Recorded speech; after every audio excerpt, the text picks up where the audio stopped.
Jumpa lagi dengan Bung Yes. Ada tragedi Kanjuruhan yang menewaskan 135 orang. Ada juga pelanggaran statuta FIFA dan PSSI ketika Kongres pemilihan Esko PSSI berlangsung pada bulan Februari lalu. Ada juga ketidaksiapan infrastruktur dalam persiapan menuju Piala Dunia yang sudah dibatalkan itu di 6 venue. Ada juga surat penolakan dari Gubernur Bali terhadap kehadiran Israel di Bali nantinya. Dan ada juga penundaan undian yang dilakukan sepihak oleh Indonesia.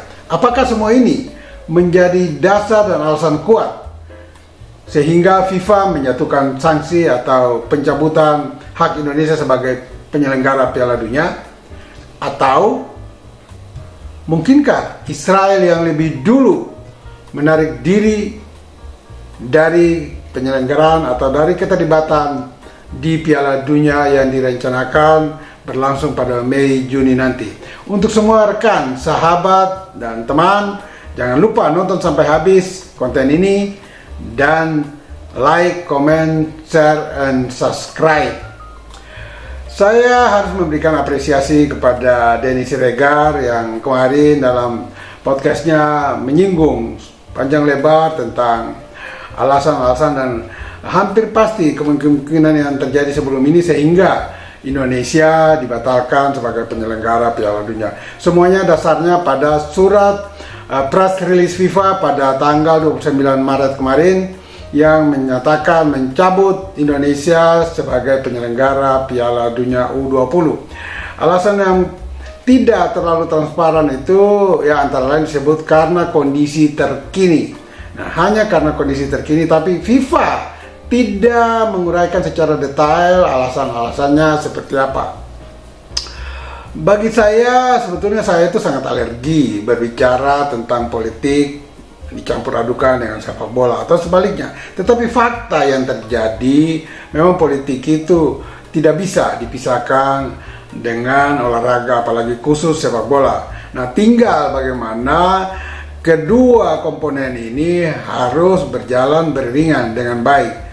Tetapi kalau salah satunya lebih dominan, maka akan celaka, terutama politik yang lebih dominan terhadap sepak bola.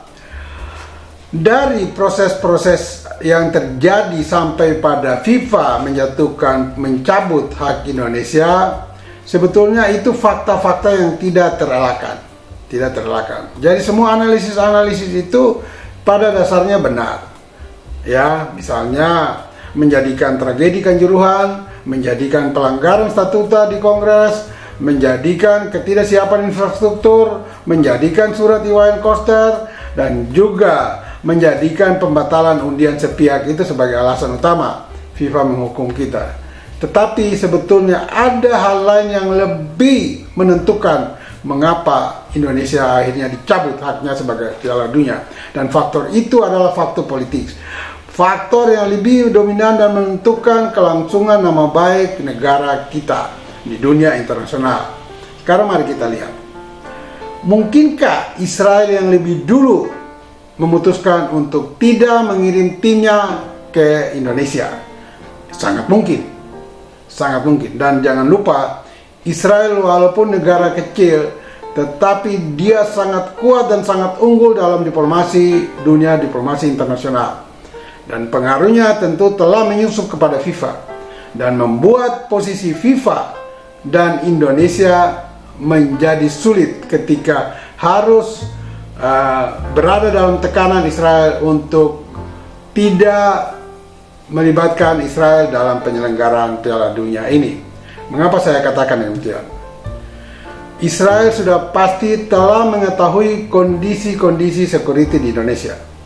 Bukan karena kita memang lemah dalam persiapan mengantisipasi keadaan terburuk dalam security, tetapi Israel lah yang melihat itu dari pihak mereka bahwa sangat riskan untuk mengirim timnya ke Indonesia, sehingga mereka pasti lebih dulu mencabut atau memutuskan untuk tidak mengirimkan timnya. Nah, sekarang bagaimana mereka harus melobi FIFA dan Indonesia?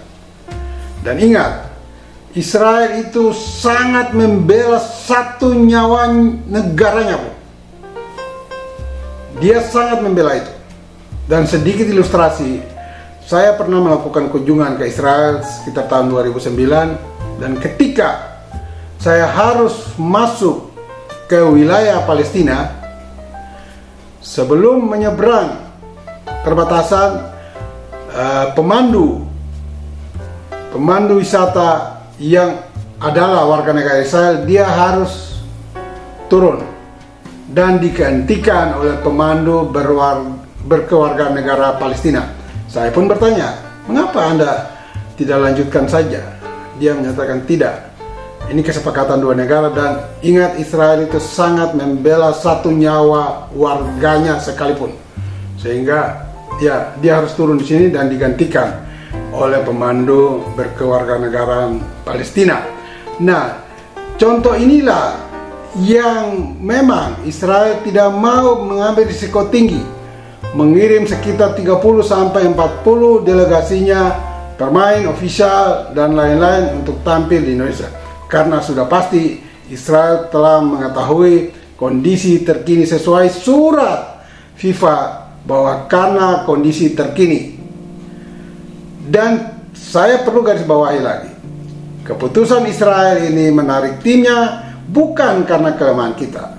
Saya yakin dan percaya kekuatan Polri, TNI, dan seluruh masyarakat atau komponen masyarakat Indonesia pasti akan bahu-membahu menjaga security di Indonesia ketika berlangsungnya Piala Dunia yang sudah dibatalkan tersebut.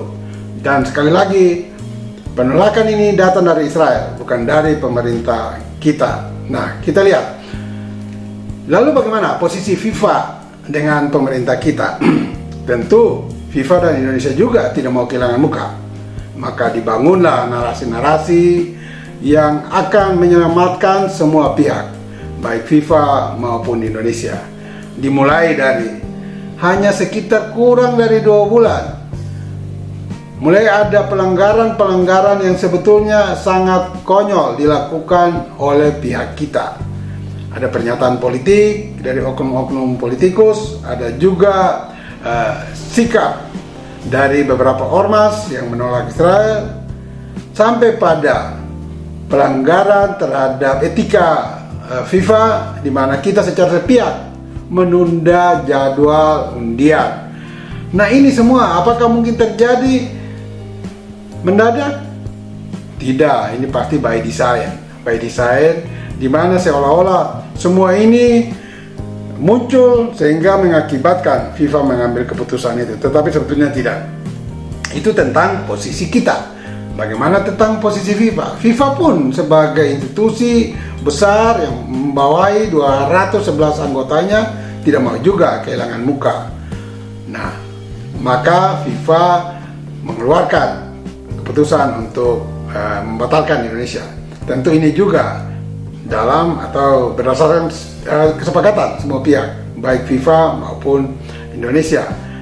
Pertanyaannya, ketika surat yang datang ke Indonesia, surat FIFA pada tanggal 26 Maret kemarin, mengapa tidak dimunculkan? Ya, tentu untuk menjaga kenyamanan semua pihak dan trust bagi semua pihak, surat itu tentu tidak dibuka. Juga, masa sih PSSI, ya dalam kutip, tanda kutip, konyol sekali bisa dengan sepihak menyatakan FIFA menunda drawing yang direncanakan berlangsung 31 Maret lalu. Ini kan sangat konyol.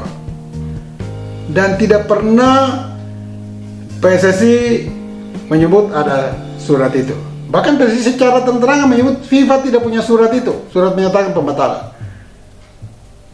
Apakah sekonyol itu mereka bisa melakukan? Tentu tidak. Ini semua narasi atau drama-drama yang memang diciptakan dalam arti mengalihkan perhatian terhadap isu yang lebih besar, yaitu isu politik. Jadi sekali lagi, mari kita lupakan apa yang sudah terjadi dan kita menuju ke depan.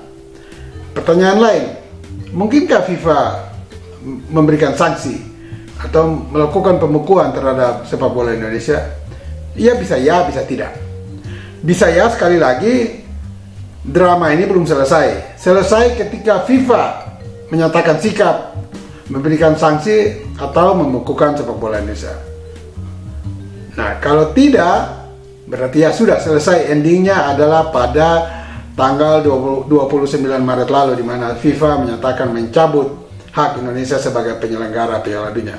Kembali lagi, kalau memang iya dihukum, bisa saja ada hukuman yang mungkin berlangsung setahun, 2 tahun. Indonesia tidak boleh terlibat dalam seluruh event sepak bola di bawah FIFA, baik regional, internasional maupun dunia. Tetapi mungkin juga setelah pengumuman menyaksikan atau memberikan sanksi bagi Indonesia, FIFA kemudian dalam waktu yang singkat juga akhirnya mencabut itu. Ini semua skenario-skenario yang harus hadir untuk menyelamatkan baik FIFA, baik pemerintah kita. Nah, jadi sekali lagi, kedepannya sebaiknya PSSI dan pemerintah pun harus bersikap hati-hati, khususnya dalam membangun sepak bola kita. Karena FIFA tetap masih akan melakukan transformasi sepak bola Indonesia, seperti yang sudah dijanjikan pasca tragedi Kanjuruhan pada bulan Oktober tahun lalu. Dan kita berharap dengan pernyataan FIFA ini, FIFA pun akan membuktikan, tentu dengan kerjasama, koordinasi, komunikasi yang intens antara pemerintah dengan FIFA, sehingga ini cepat berlangsung. Dan marilah kita menatap sepak bola kita ke depan lebih baik, tanpa sekali lagi mencampur adukan politik dan sepak bola. Dan Bapak Presiden Joko Widodo, saya imbau juga supaya Bapak tetap konsisten mengawal, memperhatikan, dan mengontrol semua kinerja PSSI, terutama di bawah kepemimpinan Erick Thohir. Ingat, bola itu bulat. Giring terus.